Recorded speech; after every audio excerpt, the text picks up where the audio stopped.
Podcastirmãos.com. Olá, pessoas!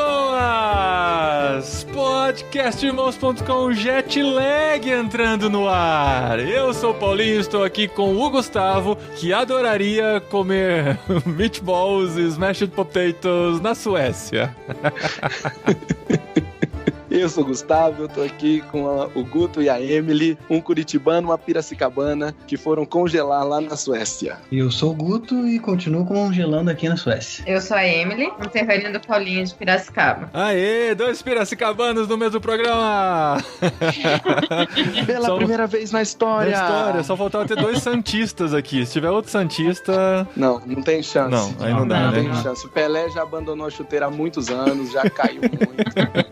Não tem mais. E olha só que legal, aqui no Jetlag, chegamos na Europa. Depois de passarmos bastante pela Ásia e darmos uma voltinha na América do Norte, é a vez da Europa. Nós achamos o Guto e a Emily lá na Suécia, que vão contar pra gente um pouquinho de sua experiência, primeira experiência de como casal em outro país, o que estão achando desse continente frio, ou na verdade dessa parte mais fria ainda da Europa, e a gente vai conversar com eles aqui nesse Jetlag de irmãos.com.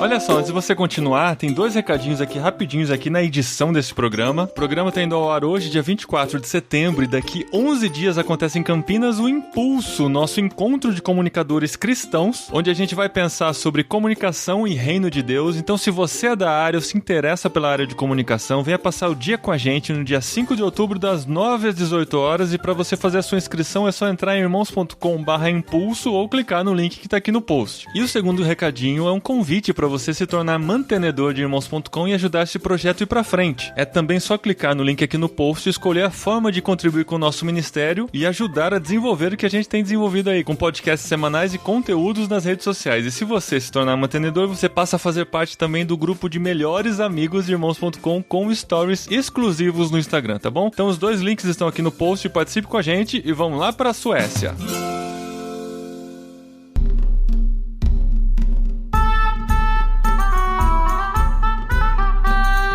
Gente, que legal chegar na Europa, um continente muito interessante, porque já foi o berço, né, das missões do mundo e tal, e hoje é um continente com a porcentagem baixíssima de cristãos, e da maioria dos que tem e se denominam cristãos, são cristãos nominais, e a gente tem aqui o Guto e a Emily, que foram parar na Suécia, estão na cidade de Gotemburgo, a segunda maior cidade sueca, só perde para Estocolmo, que é a capital, e como profissionais têm a possibilidade também de levar a sua fé para outro continente. Guto, você é de Curitiba, né? Já tá um pouquinho acostumado com o frio, né?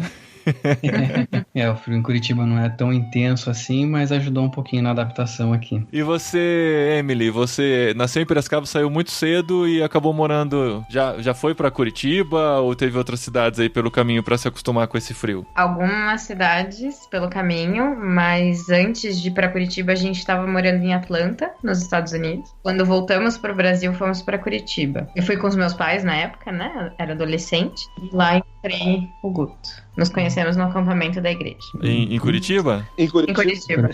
Então você morou em Atlanta, seus pais moraram lá por profissão? Por que eles passaram por lá? Meus pais foram fazer teologia nos Estados Unidos. Pais são pastores também. E foram pra lá pra fazer teologia, ficaram um tempo lá e depois acabaram voltando pro Brasil. Passaram alguns anos em Curitiba e depois que nós nos casamos, eles voltaram pros Estados Unidos. Então você já tinha essa experiência, digamos assim, um pouco transcultural, né? Estados Unidos Sim. acaba tendo muita semelhança com a gente aqui, mas é outra cultura, é outra realidade e tal, né? Mas daí, de repente, surgiu a possibilidade de vocês casados mudarem pra Suécia. Como é que surgiu isso na vida de vocês? Então, em Curitiba, eu no Cefet me formei engenheiro, eu trabalhei na Siemens e quis muito ir para a área automotiva. Tive um amigo que me ajudou a entrar no mundo automotivo, na Volvo Trucks lá em Curitiba como consultor, E ali fiquei quase 4 anos aprendendo muita coisa e finalmente trabalhando no mercado automotivo, né, na Volvo. Então a gente começou a desejar, na verdade, ter um estilo de vida diferente. Nesse período nasceu o nosso primeiro filho, o Matheus. A Emily é advogada, trabalhava muito. Eu também estava todo o tempo trabalhando.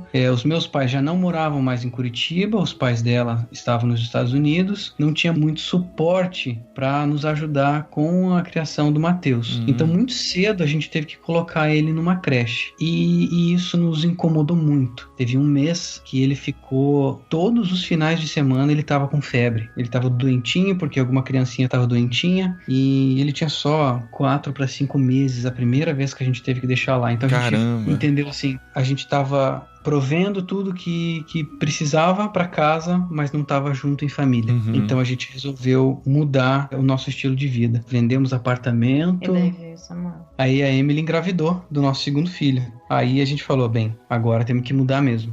Então vendemos apartamento já com a pretensão de sair do país, porque como engenheiro da Volvo, a Suécia já era uma referência para nós aqui em Gotemburgo, porque a Volvo é daqui. Então a gente entendia que havia uma grande chance de eu conseguir vir para cá. Mas por fé, vendemos o apartamento. Com tudo dentro. Com tudo dentro.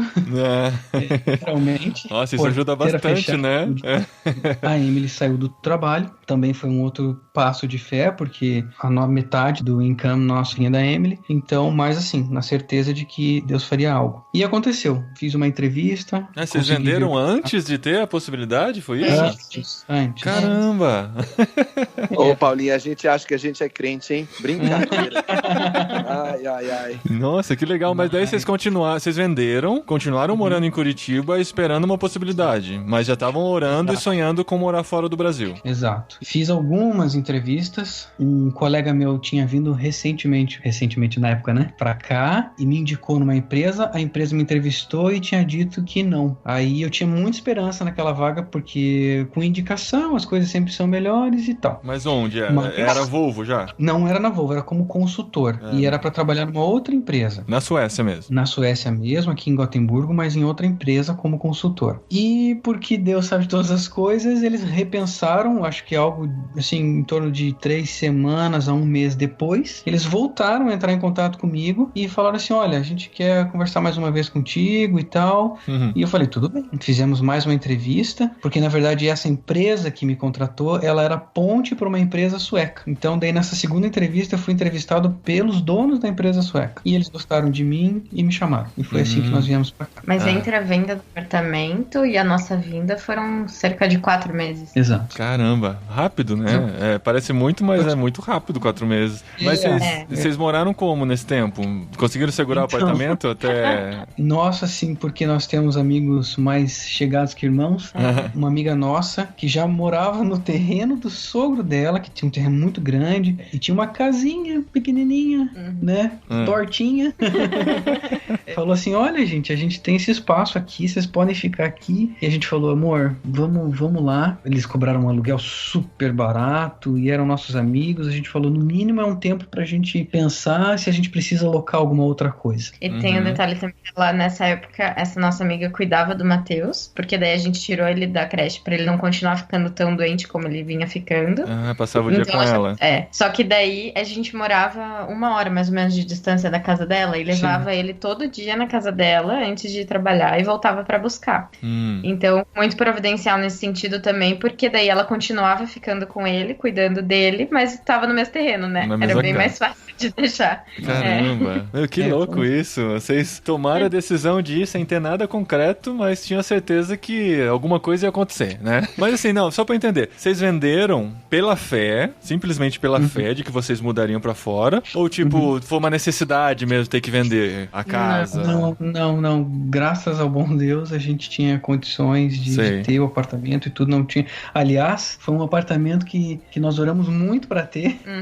No momento em que entramos no apartamento, 3 anos antes de vender o apartamento, a gente teve a certeza em Deus que aquele seria o nosso apartamento. Conhecemos os donos até hoje, são pessoas cristãs também, foi muito bacana. Conheci um amigo em comum aqui na Suécia. Aqui na Suécia conhecemos um amigo em comum dos ex-donos do nosso apartamento. Caramba!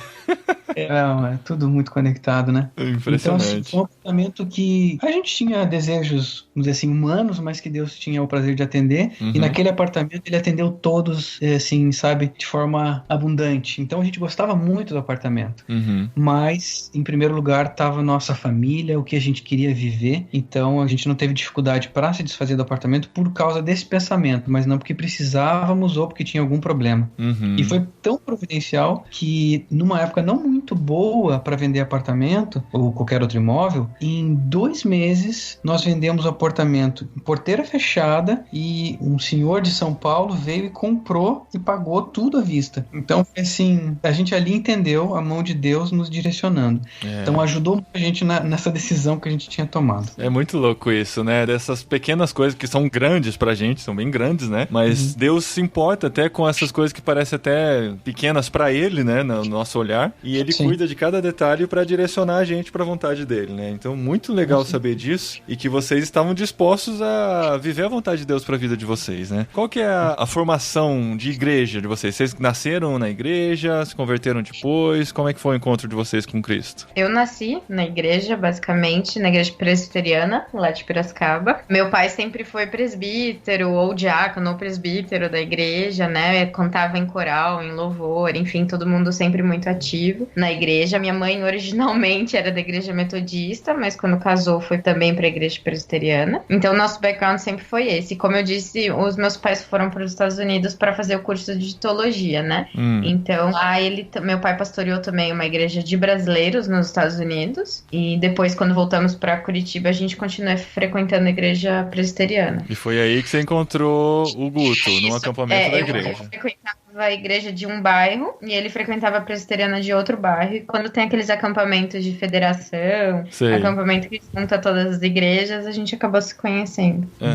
Eu não nasci em lar cristão, mas quando eu tinha 8 anos de idade, uma colega de trabalho do meu pai convidou para ir à igreja. Nós fomos, pela graça do nosso Senhor Jesus, encontramos a Cristo ali naquela igreja. Meus 8 anos de idade foi quando eu comecei a frequentar a igreja, né, presbiteriana do Brasil também, lá em Curitiba, e com 14 anos de idade eu me converti. Cristão desde os 14 anos de idade. Legal. Então, vocês casaram, já entendiam muito bem, né, o que vocês estavam vivendo e tal, e conseguiam depender mais de Deus nessas circunstâncias todas, né? Eu achei muito legal a gente ver que a conversão da família do Guto veio por meio de um colega de trabalho, né? A gente fala muito sobre o ministério no local de trabalho, que a gente precisa evangelizar, convidar, chamar, viver de forma diferente, e de alguma maneira uma colega de trabalho levou a sua família e por meio desse processo a sua família conheceu o Senhor, você conheceu a sua esposa que já estava nesse meio e Deus mandou você de forma sensacional para a Suécia. Como é que foi chegar na Suécia e como tem sido a adaptação da vida de vocês aí? Olha, nós tínhamos tanta certeza, eu posso dizer assim, que Deus conduzia a nossa vida em tudo, que não sei se até eu fui um pouco irresponsável assim na decisão de vir para cá.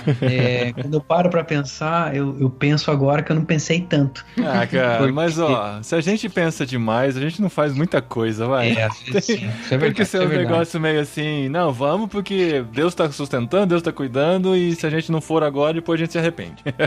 Na verdade, assim, claro que favorece o fato de ser um país europeu. Eu vim já com contrato de trabalho e com visto. Então, sim, isso favoreceu muito. Eu sou, acho que, uma pessoa um tanto quanto impulsiva também, então eu não tenho muito problema para ir e fazer. E essas condições de ser um país bem estruturado e o trabalho já estar, vamos dizer assim, entre aspas, né, tudo pode acontecer, mas de certa forma garantido, facilitou muito a nossa vinda para cá. Mas nós estávamos na seguinte situação: Emily grávida, porque a gente daí já estava grávida do Samuel, né?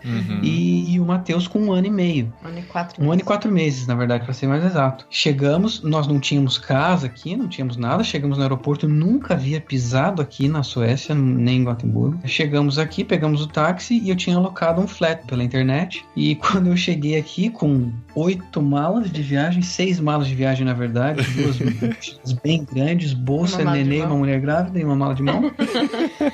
E uma cadeirinha de criança. E uma cadeirinha de carro de criança.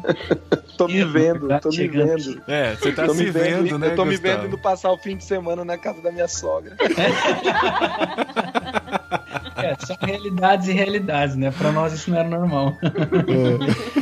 Então chegamos ali, sabe, sem conhecer nada, absolutamente nada, mas... Recepção fechada, né? A recepção do local estava fechada, a moça tinha me mandado um código, que a princípio eu digitava o código e a chave aparecia num lugar lá. Uma coisa meio mágica. E eu digitei o código e a chave não apareceu. A mágica não funcionou. A mágica não funcionou. Mais uma vez, né, pela graça de Deus, eu olhei dentro do lugar, eu vi uma cabecinha, eu falei, tem alguém lá dentro. Acenei pra pessoa, ela abriu a porta, entrei, ela falou, no sistema deu problema. E por isso a gente ficou um pouquinho até mais tarde. Eu falei, nossa, graças ao bom Deus, né? Aí pegamos a chave, chegamos no flat, entramos e aí começou a nossa jornada aqui em Gotemburgo. Vocês só tinham pesquisado sobre a Suécia, né? Chegaram de mudança sem nem conhecer, né? Você falou. Sim, pesquisei bastante pela internet, sabia bastante coisa daqui, mas nunca tínhamos... A hora que você pisou aí, deu aquela sensação assim de o que eu tô fazendo da minha vida no meio do nada? Na verdade, a gente chegou numa situação, assim, uma coisa pequena. Hoje a gente vê como é pequeno, mas o que aconteceu? Como a gente ia ter mais um filho, nós tínhamos passado nos Estados Unidos antes de vir pra cá, pra ver os nossos sogros. Antes de vir pra cá, a gente entendeu que possivelmente ficaríamos um tempo sem vê-los. Passamos lá e compramos lá um carrinho de bebê duplo, porque nos Estados Unidos essas coisas são mais baratas e tal.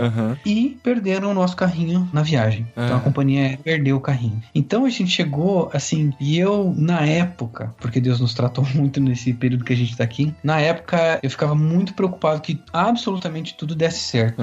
Quando alguma coisa saía dos planos, ele me deixava muito incomodado. Então, por causa de um carrinho, que hoje eu vejo que na verdade não era tão importante, eu fiquei muito preocupado com isso. Então eu fiquei muito tenso. Então, assim, não tive nem muito tempo pra curtir aquela chegada, assim, sabe, no aeroporto e tal. Foi, infelizmente, uma chegada um pouco tensa. Entendi. Eu consegui ter essa sensação quando nós entramos, eu acho que no apartamento. Sim. Que daí eu tive aquela sensação, as coisas estão funcionando. Aí eu olhei ao redor, olhei assim, eu lembro de olhar a vizinhança, aí eu tive essa sensação que você falou agora. Cara, onde a gente tá? E a gente não sabia nem onde ir pra, tipo, ir no mercado comprar comida, sabe? Daí que a gente foi andar, procurar. E nessa época foi bem difícil, porque daí estávamos sem carrinho. Então tudo tinha que levar uma criança de 1 ano e 4 meses num frio absurdo, porque a gente chegou no inverno. Chegamos aqui em janeiro, final de janeiro, assim, tava bem frio mesmo. Neve, gelo, enfim. E daí carregar compra, carregar criança, tudo na mão, andando, porque tinha um mercado perto do lugar que a gente estava, só que era uma subidinha, assim, era uma caminhadinha mais ou menos. Não era tão fácil, mas assim, foi.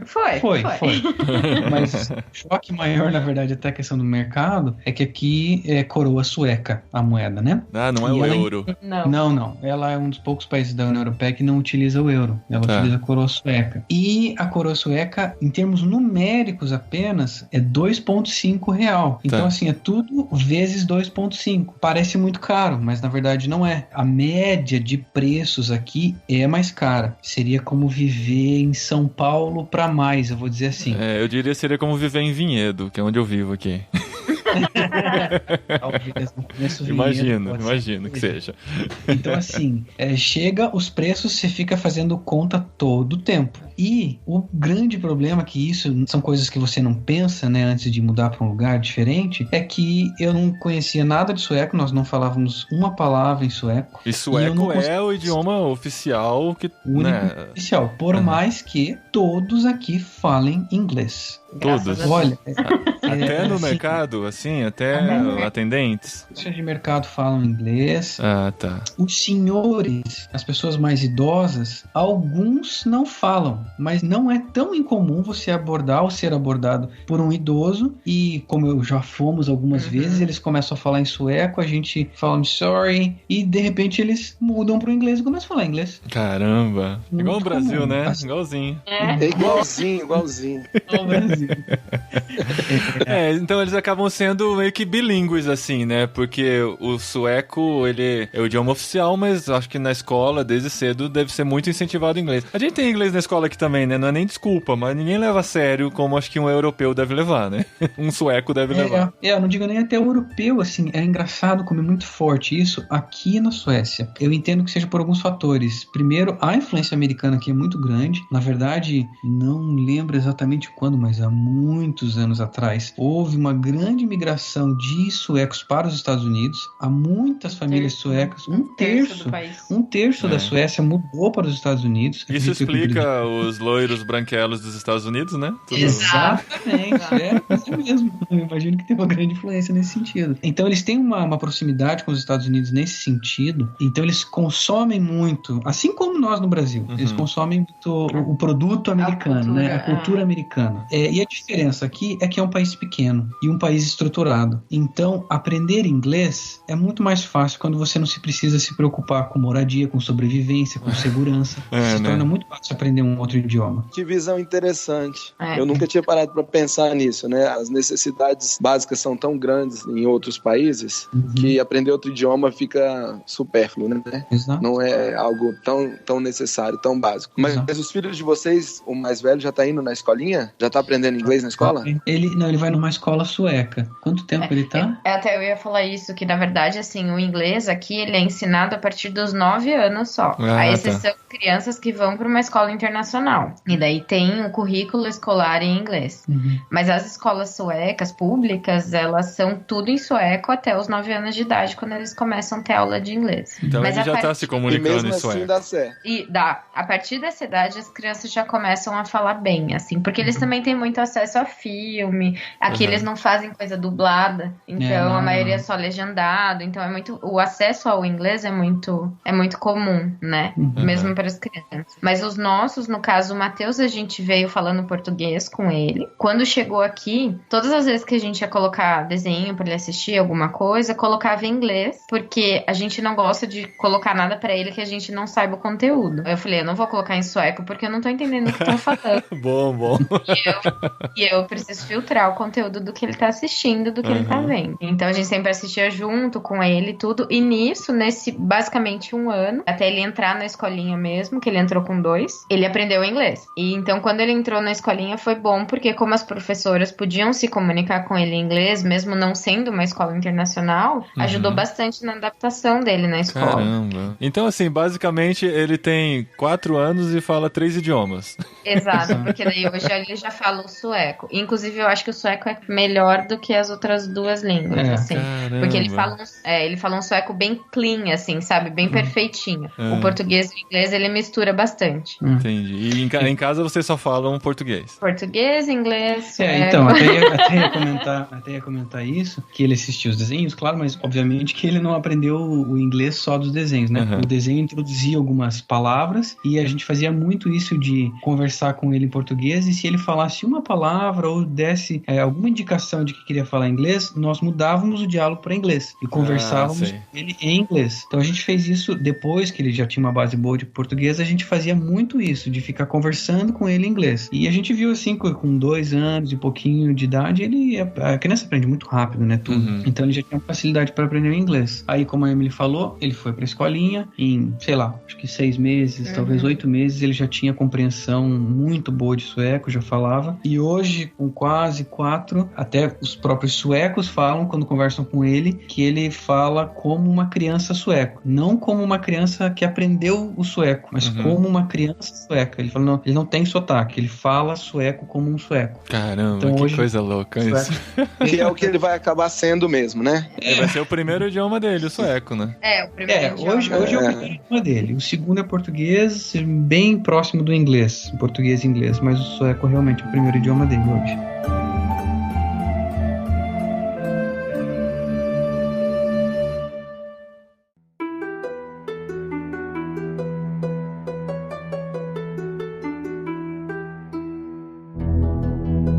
Guto, como foi sua adaptação no trabalho? Você chegou cheio de animação e começou a trabalhar já no primeiro dia? Como é que foi o processo? Foi bem interessante. A cultura no ambiente de trabalho aqui na Suécia é muito diferente do Brasil. Muito diferente, em muitos aspectos. Todo brasileiro que chega aqui chega acelerado. no ritmo de trabalho brasileiro. Eles vão aqui, assim, sem exagero, talvez a 60%, 70% do nosso pace, assim, do nosso ritmo de trabalho. Overtime, hora extra, né? É uma coisa que eles fazem, assim, se muito necessário. Final de semana, acho que eu não ouvi de algum sueco que, a não ser que seja um trabalho que, obviamente, né? Exige shopping, o fim de semana. Exige, né? O final de semana, sim. Mas como no meu caso, assim, de engenheiro, muito difícil de acontecer. A diferença de trabalho nesse sentido é muito grande. Então, a gente parece até brincadeira, mas o brasileiro, no caso, aconteceu comigo também quando cheguei, você tem que pôr o pé no freio e entender que o ritmo é desacelerado. Que Só louco, que tem um porém. né? O porém é o seguinte, eles são muito organizados. Então, se você precisa de um acesso, por exemplo, na engenharia você precisa de acesso para um monte de coisa, né? Ferramentas e tal, virtuais, a maioria. Para você ter acesso àquela ferramenta, você vai precisar fazer um treinamento. Como um bom brasileiro, a gente já pensa, como eu posso fazer esse treinamento da forma mais rápida e indolor possível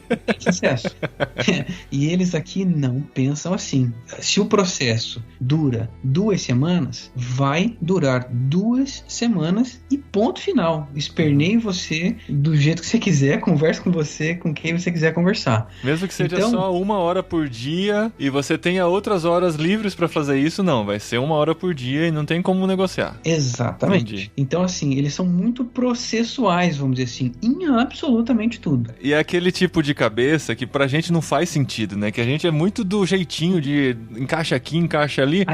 E pra eles, a nossa cabeça não faz sentido também, né? Eles, às vezes você fala alguma coisa assim, do tipo, por que a gente não faz assim? Aí o cara deve olhar pra sua cara e falar, não, mas peraí, isso não é uma opção. Por que você tá falando isso, né? É, exatamente isso. E porque eles nasceram, né, obviamente nessa cultura e vivem essa cultura, o que é muito bom nesse sentido é que eles não têm aquela pressa, aquela ansiedade comum que nós temos de ver a coisa acontecer antes do previsto. Alguém chega, né, pro brasileiro, geralmente, isso aqui vai demorar 1 semana. Em 2 dias você já tá desesperado, você já tá ligando pra pessoa, não, mas eu falei que ia acontecer em 1 semana. E aqui eles ficam tranquilos, eles não estão preocupados, porque em 1 semana não vai acontecer. 1 semana completa, acontece. Então, se o prazo é esse, e acontece. Então, não vai atrasar. Não. E assim, eles são flexíveis e tudo, prezam muito pela comunicação, e no ambiente de trabalho é muito importante, não só no ambiente de trabalho, mas a cultura deles é a seguinte: você tem que se sentir bem. Eles prezam muito pelo seu bem-estar. Então, se no trabalho, e são coisas, até tô te falando agora e pensando, engraçado ver como as pessoas estão bem estressadas aqui, porque quando você fica estressado, você pode pedir o que eles falam de sick leave, que é licença-doença, vamos dizer assim. Um dia. Por qualquer motivo, do quanto você precisar. Tá. Então, por exemplo, você pode até... Sem mostrar o CID, sem levar atestado. Exatamente. Que é isso, meu povo? No primeiro dia, você... Os brasileiros... Isso aqui no Brasil não ia funcionar nunca. Não, jamais. Nunca. Na verdade, se for mais do que 14 dias, você tem sim que apresentar um atestado comprovando que você está sob tratamento, que há uma indicação médica que diga que você precisa ficar fora do trabalho. Mas só depois de 14 dias. Até 14 dias você pode, entre aspas, se autodeclarar doente. Você pode estar muito estressado. A palavra que mais falam aqui é burnout, né? Aqui tá na moda também. Então, também. E a pessoa pode simplesmente se autodefinir estressada, cansada. É interessante que a Suécia é conhecida no mundo inteiro por ser um país justo, por ser um país honesto, né? Os menores índices de desigualdade e tal, né? Tem essa fama, né? E você vê isso presente mesmo no seu dia a dia. A gente vê, sim. Você vê que as pessoas... Uma coisa que é bem interessante aqui, que foi muito bom pra nós, por exemplo, se eu chego, Paulinho, vamos fazer um churrasco lá em casa semana que vem? E você não pode ou não quer, não é nem não pode, você não quer, a sua tendência, enquanto brasileiro, é falar, cara, puxa vida, eu acho que eu tenho alguma coisa na agenda, não sei se eu... Você tem uma dificuldade tremenda pra dizer, cara, não tô muito afim, obrigado. Aqui, isso é comum. O que é muito bom. Nossa. Sabe? Cara, eu nem gosto de você, por que eu vou na sua casa? É muito bom pra você que é curitibano. É muito bom pra gente aqui que tá no Goiás aqui, no Planalto Central, não. Você que é curitibano, que é ótimo. Porque você vai talvez ouvir isso, mas você vai poder falar. Então, qual que é a lógica? Há uma sinceridade verdadeira, não é aquela sinceridade do tipo, eu tô sendo sincero, mas na verdade eu quero ofender. Não, é assim, eu não preciso inventar história pra você. Puxa, eu tô cansado, não quero ir. E a pessoa que ouve, fala, beleza, fica pra próxima. Entendo perfeitamente. Exato. E na próxima, acontece. Não é não, vamos marcar, um dia a gente marca, né? Então, acho que tá muito... Não, mas eu gosto de um dia a gente marca. Vem pra cá, Gustavo, que isso... Então não chama 3 vezes não, hein? Já chamou 2, acabou. Chega. Viu, a gente tem muita curiosidade pra saber da Suécia, a gente sempre ouve muito falar e não conhece muito de lá e tal. Tem muita coisa pra contar, mas infelizmente não dá pra entrar em todas, né? Mas eu quero saber, assim, entre tudo que chamou a atenção nesses 2 anos e meio que vocês estão aí, o que mais foi chocante? Uma coisa que vocês não esperavam e vocês perceberam aí? Eu vou adiantar aqui pra mim, né? Uma das coisas que a gente sempre comenta, assim, é que apesar das pessoas serem muito, como o Guto falou, muito honestas, elas são muito honestas no sentido até de não roubar, de não fazer coisa errada, né? Éticas, digamos assim. Uma das coisas que mais nos chocou é uma questão cultural deles, de que todo mundo é muito independente. Então, isso faz com que não só a pessoa não queira ajuda, como ela não ofereça ajuda. Ótimo. Então, por exemplo, a gente tá numa fila no mercado, alguma coisa, e cai alguma coisa no chão, e eu tô com criança no colo e não consigo pegar. Se vire, porque ninguém vai oferecer pra te ajudar e pegar aquele negócio que caiu no chão pra você. E se você fizer isso para um sueco? Aí que eu ia dizer, em contrapartida, eles ficam extremamente assustados se você faz. Assustados só ou ofendidos se você fizer? Às vezes ofendido, dependendo da ajuda. Caramba. Já aconteceu comigo porque, um detalhe, né, que a gente não falou, mas a gente mora numa ilha. Isso por si só geraria já uma outra entrevista, mas... mas assim, daí a gente usa o barco. Tem barco pra travessia, tudo, frequente, normal. Normal. Normal pra cá, né? E no barco, uma senhora com 2 sacolas que, assim, visivelmente pesadas. E assim, pela forma como eu fui educado, eu não consegui não oferecer ajuda. Mesmo já sabendo. Eu falei assim, a senhora... Eu falei em inglês com ela, né? A senhora quer ajuda? Ela olhou com uma cara bem fechada pra mim e falou, não, por quê? Eu falei, porque... Que eu não isso? Não consegui porque responder. A senhora é uma senhora, né? Exato. Mas eu vejo que isso é muito resultado da cultura de tudo que é necessário para você viver, você vai ter. Porque aqui o governo é social-democrata, né? Então, assim, esse socialismo não puro, né? Esse socialismo é muito incutido na cultura. A princípio, você tem tudo que você precisa, eu não preciso te ajudar, porque você tem o que você precisa. Isso gera uma independência até dentro de casa. Adolescentes e jovens, e isso é um grande problema aqui, são muito independentes, no sentido funcional, social, mas obviamente isso extrapola também para a relação e para a parte emocional, né? Então eles são muito independentes. Pensando com essa independência toda, eu fico me perguntando como é que é o evangelho aí? Como é que as pessoas se relacionam com Deus? Como é que elas se relacionam um com o outro diante disso tudo? Porque apesar da gente saber que a Europa é bem ateia e tudo mais, é um país de origem cristã, a Suécia. E assim, eu tava pesquisando aqui, a gente fala que a Europa tem pouquíssimos cristãos, mas pelas estatísticas, a Suécia é um dos países com mais cristãos na Europa, né? Tá dizendo aqui que 63% da população da Suécia é luterana. É isso mesmo? Só que nominal. É o nominal. Eu não sou muito bom de data em história, tá? Mas, mais uma vez, época de guerra. A Suécia, em várias guerras que a Suécia teve com a Dinamarca e com a Finlândia, houve muita disputa de território. Num desses períodos, a Suécia se tornou, enquanto país, um país cristão. Então, houve na história da Suécia esse período. Que, inclusive, a gente sabe que não por coincidência, foi quando eles mais conseguiram vencer os inimigos. A partir disso, ela se tornou um país cristão. Com o passar do tempo, e também porque o significado de cristianismo aqui começou a se, como em todo o país, né? Teve o significado também de poder, na verdade. Então, o poder do país e o cristianismo se mesclavam, né? Passou a ser mais poder do que efetivamente uma prática de fé. Isso hoje, trazendo hoje, né, para 2019, hoje o que existe? existe aqui a Svenska Kyrkan, que é a igreja sueca, que é protestante, de ver luterana, mas que é praticamente um símbolo cultural e político. Então, se você entra numa igreja dessa, em várias igrejas que tem na cidade, você vê até igrejas com muita gente. Mas é muito comum você chegar numa pessoa dessa e você, poxa, mas então você acredita em Jesus Cristo? Não. Eu frequento aqui por aquele motivo. Caramba! Então, assim, eu vi uma pesquisa... A igreja é um local social.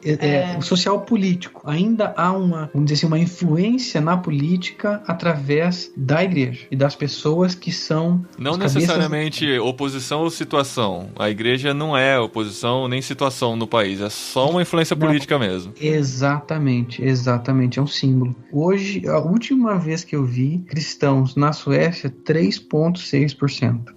Na estatística diz aqui que luteranos 63,2% e outros protestantes 3,8%. Opa, então já aumentou 0,2 aí. Aí temos ortodoxos 1,3%, católicos 1,2%, muçulmanos 1,4% e o resto é outras religiões e sem filiação. É porque o que acontece muito com a igreja luterana é o que acontece no Brasil com a igreja católica. Sim. Porque como a igreja do Estado, entre aspas, a igreja luterana, as pessoas têm filhos, elas levam pra igreja pra serem batizadas. Entendi. Só que nunca frequentam a igreja, não acreditam em Jesus, entende? Às vezes fazem um casamento lá também e tal, né? Mas são só... Faz o batismo, os cemitérios são na igreja, sabe aquelas cemitério de igreja, assim?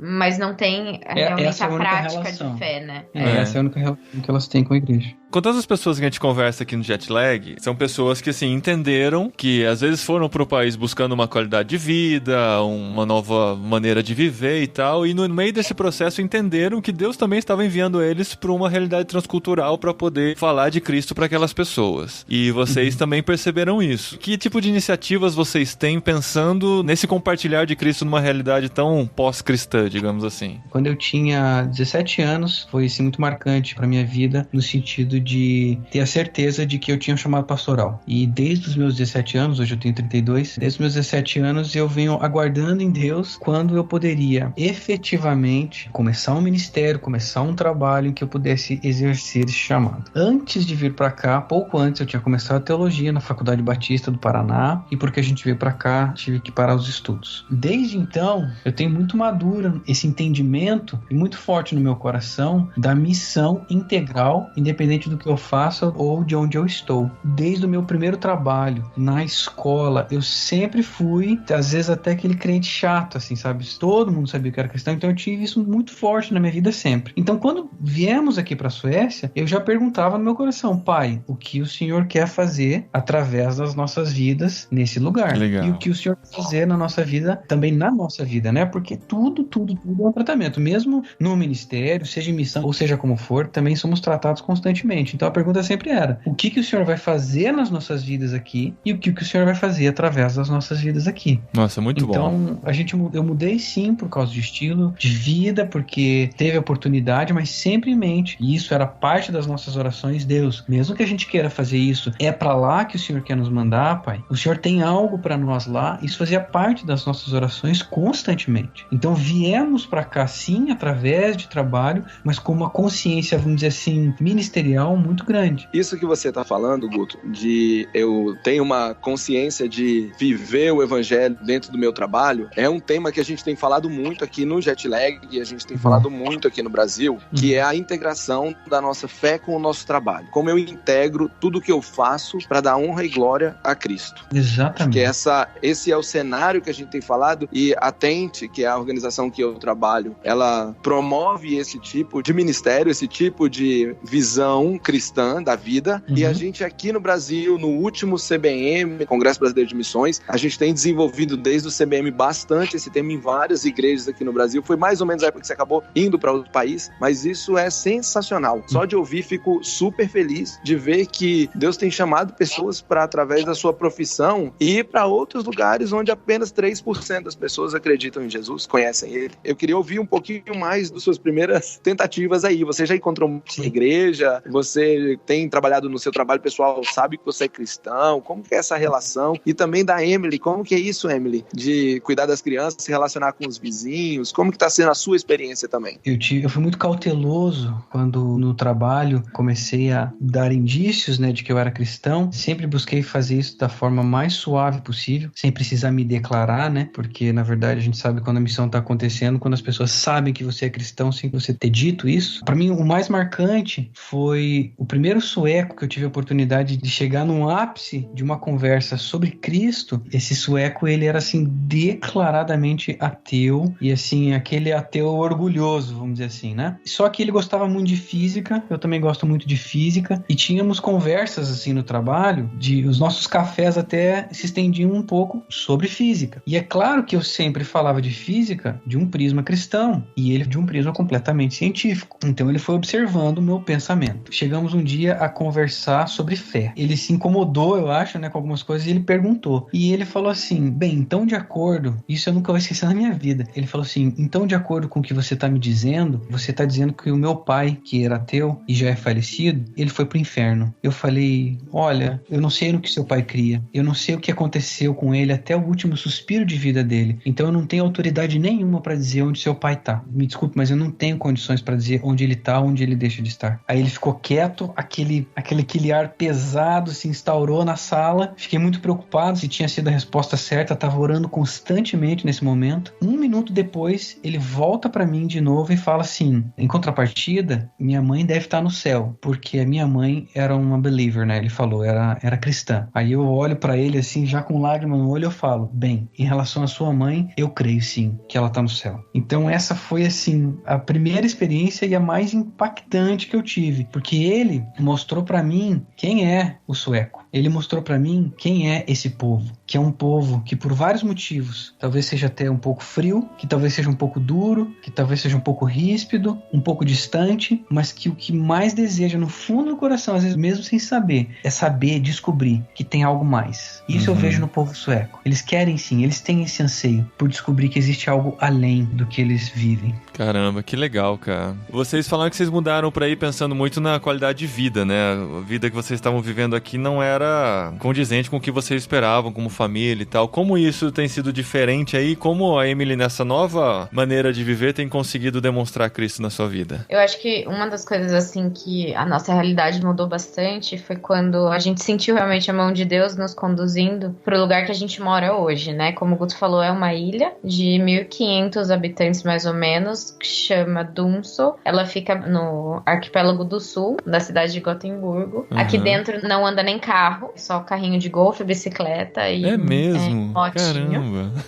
Que legal. Mas um detalhe que nos Dá chamou... um podcast mesmo. Dá um podcast. Cheio de perguntas. Mas uma das coisas que nos chamou muita atenção é que, incrivelmente, um terço da ilha é cristã. Eles têm uma igreja muito grande aqui dentro, que tem quase que 500 membros. A ilha tem 1.500 habitantes. Caramba! Uma igreja cristã, só. Tem a igreja sueca também, né, que é a tradicional, mas uma outra igreja, que eles chamam de Mission Church, né, a igreja da missão, que tem essa maior parte dos membros. Então a realidade que eu estava vivendo com as crianças aqui na ilha era uma realidade até um pouco surreal pro padrão sueco. Porque eu tô dentro de uma ilha com pessoas majoritariamente cristãs, então muitas amigas minhas eram cristãs, me davam liberdade, claro, de falar de Jesus abertamente, sem problema, porque acreditavam na mesma coisa do que eu, mas em contrapartida, eu tenho o fator imigrante. Então eu tô numa comunidade extremamente sueca, né, numa ilha de 1.500 habitantes. Entrei nessa realidade sem falar sueco, né, sem ter, então todo mundo sabia que eu falava inglês. As pessoas da ilha sabem quem nós somos, sem que a gente precise falar, né, porque são os brasileiros que moram na ilha. Então, o que parece ser uma coisa ruim acaba sendo uma coisa boa, porque as pessoas são curiosas em relação à tua vida, no sentido de quem você é, por que você tá aqui, o que você tá fazendo aqui, e elas não têm a mesma barreira, por exemplo, que as minhas amigas suecas cristãs têm de falar de Jesus, porque pela questão cultural, elas não conseguem falar muito de Jesus, porque os suecos não conversam muito sobre isso. Eles não conversam sobre religião, eles não conversam sobre Jesus, porque as outras pessoas podem se sentir ofendidas, porque elas não acreditam na mesma coisa que você. Então, mesmo quem é cristão aqui, não fala com tanta liberdade. E o fato de nós sermos imigrantes nos dá essa liberdade, porque a gente não vem dessa cultura. E as pessoas querem saber por que a gente tá aqui, o que a gente tá fazendo, quem são vocês. E se eu menciono o nome de Deus nessas conversas, nossa, a gente tá muito feliz porque Deus nos trouxe pra cá, olha o que Deus tá fazendo nas nossas vidas, não vem como um choque pra pessoa. Então eu já cheguei a ouvir de amigas suecas minhas, no sentido assim, como eu gostaria de ter a facilidade que você tem pra falar no nome de Jesus e de Deus. Porque eu posso falar com uma liberdade por ser imigrante, por não saber a cultura, por ter esse que assim de que todo mundo quer saber quem eu sou, curioso a respeito de quem eu sou, do que eu penso, do que eu não penso. Então, assim, o meu trabalho, entre aspas, ministerial aí foi muito assim, um trabalho que eu digo de caminhar literalmente com pessoas, porque eu deixava o Matheus na escola e saía caminhar com o Samuel no carrinho pela ilha. Nisso eu comecei a caminhar com uma amiga, comecei a falar um pouco de Jesus pra ela, de repente, ela não podia mais porque ela voltou a trabalhar, aí caminhei com outra, aí de repente comecei a caminhar com outra que era cristã, mas que ainda precisava ter mais liberdade pra falar de Jesus e tudo mais, então você tem essa oportunidade também de incentivar e de suportar, enfim, essa pessoa que tá precisando às vezes até amadurecer na fé e tudo. Então assim, eu fui caminhando literalmente com essas pessoas e tendo essa oportunidade de tanto falar do amor de Jesus de uma forma evangelística quanto de suporte mesmo, né, como irmã na fé. E através das crianças também, né, porque como a gente sempre tá vendo mães aí, basicamente, né, caminhando e indo no parquinho e não sei o que, as crianças também, o próprio comportamento, aquilo que a gente ensina pros nossos filhos, né, no sentido de, a gente vai comer, vamos fazer oração, machucou, fez dodói, aconteceu alguma coisa, a gente pede pro Papai do Céu tirar o dodói. Então são pequenas coisas que a gente vai incutindo, né, na cabeça da criança e que refletem também no nosso dia a dia, enfim. Muito legal. Você falou de duas coisas aí bem legais com relação à realidade de outro país, né, que ajuda bastante. O fato de vocês terem filhos, e é o primeiro casal que a gente entrevista aqui no Jetlag que tem filhos, e essa coisa dos filhos, né, faz a gente se socializar com outras pessoas, é muito legal. E a questão de andar junto, né, a base do cristianismo é relacionamento. Às vezes a gente esquece isso, né? Às vezes a gente quer só ficar trazendo as pessoas pra igreja pra ouvirem do evangelho, quando é na nossa vida, no dia a dia, no relacionamento, que a gente vai mostrar Cristo pra eles. Muito legal.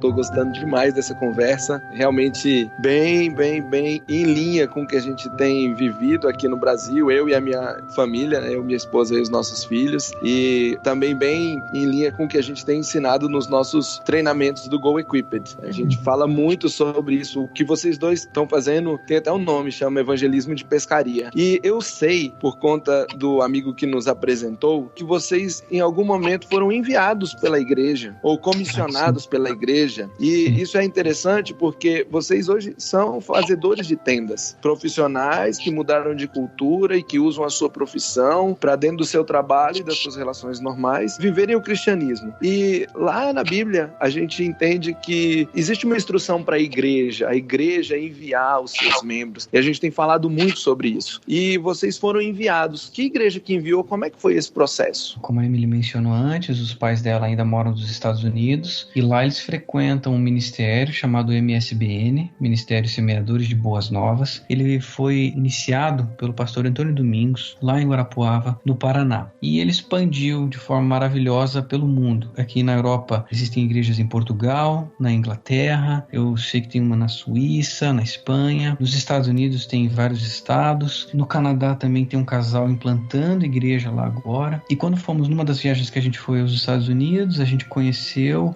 o pastor Saulo dos Santos, que é filho do pastor Antônio, que é o pastor principal da igreja em Atlanta, e ele conheceu a nossa história e propôs, né, para nós, mas então por que a gente não começa um trabalho lá? E para mim foi finalmente, né, desde meus 17 anos de idade, eu falei, puxa pai, será que agora tá começando? Eu acho que é isso. Oramos muito, eu e a Emily. Na primeira vez que conversamos sobre isso, a gente pediu pro pastor, precisamos orar sobre isso, a gente precisa conversar sobre isso em família. E numa segunda viagem que a gente fez para os Estados Unidos, a gente confirmou com ele e falou, então tá bom, bom, vamos fazer. E eles nos receberam muito bem e nos comissionaram, né? Hoje nós estamos aqui como pastores comissionados pela igreja MSBN. Então começamos a ter uma outra visão, não uma outra visão, mas a gente mudou, na verdade, assim, um pouco da mentalidade em relação ao trabalho de evangelismo, porque a nossa intenção hoje aqui não é apenas, a gente continua, obviamente, né, a Emily nos seus meios, né, hoje ela estuda o sueco, já tem evangelizado as amigas dela na sala de aula, eu continuo no trabalho, e agora a gente tem um plus, né, o nosso ministério. Começamos a caminhar com algumas pessoas aqui, alguns brasileiros chegando na mesma condição que a gente, engenheiros vindo trabalhar, as mulheres sem trabalho no começo, mais com as crianças, então a gente tem se aproximado dessas famílias por entender esse processo de chegada aqui, que muitas vezes é complicado, e temos usado isso como porta para o ministério. Muito recentemente, algumas pessoas de uma outra cidade próxima, daqui a 70 e poucos quilômetros, aqui de Gotemburgo, eles haviam começado uma igreja, infelizmente por alguns motivos a igreja acabou e os membros estavam lá procurando uma igreja. E através de outro colega meu, pastor, que está lá em Estocolmo, também vinculado ao ministério, que conhece esse pessoal, falou: Pastor Guto, né? Ele me chama de Pastor Guto. Pastor Guto, tem um pessoal lá, precisamos atendê-lo. Fui lá, conversei com o pessoal no último domingo, é muito recente isso, no último domingo agora, conversei com eles, o pessoal ficou empolgado, quer começar um trabalho lá, então Deus abriu essa porta nessa outra cidade, a 70 quilômetros daqui, pra gente começar um trabalho mais efetivo com eles lá. Muito legal, cara, muito legal. Vocês são mais um desses casais que descobriram que estão aí, estão em outro país e não estão por acaso, e a gente fica muito feliz de conhecer vocês. Quando a gente passar pela Suécia, a gente dá um pulinho aí. Certamente. A gente pega um barco e visita vocês. A gente vai de barco, sei lá, um jet ski, dá um jeito de chegar aí. Muito bom mesmo, obrigado por separar esse tempo com a gente. Eles falaram um pouquinho baixinho, porque as crianças já estão dormindo. A gente tá num jet lag de 5 horas aqui de diferença. A gente gravando aqui no meio da tarde, eles aí no meio da noite, digamos assim, né? Quase 10 horas da noite. E no próximo programa, em outubro, a gente volta com mais algum lugar aí pelo mundo. A gente tem que ir pra África, hein, Gustavo? Quando a gente vai conseguir ir pra África? As conversas estão avançadas. Tem uns países que eu nem sabia que existiam na África e que, por incrível que pareça, estão cheios de brasileiros pregando evangelho e trabalhando lá. Oh, que legal. Beleza, então, gente. Até o próximo Jetlag. Obrigado por vocês acompanharem a gente, ouvirem até aqui. Obrigado, Guto e Emily, por separar esse tempo com a gente aí. É isso, foi um prazer para nós.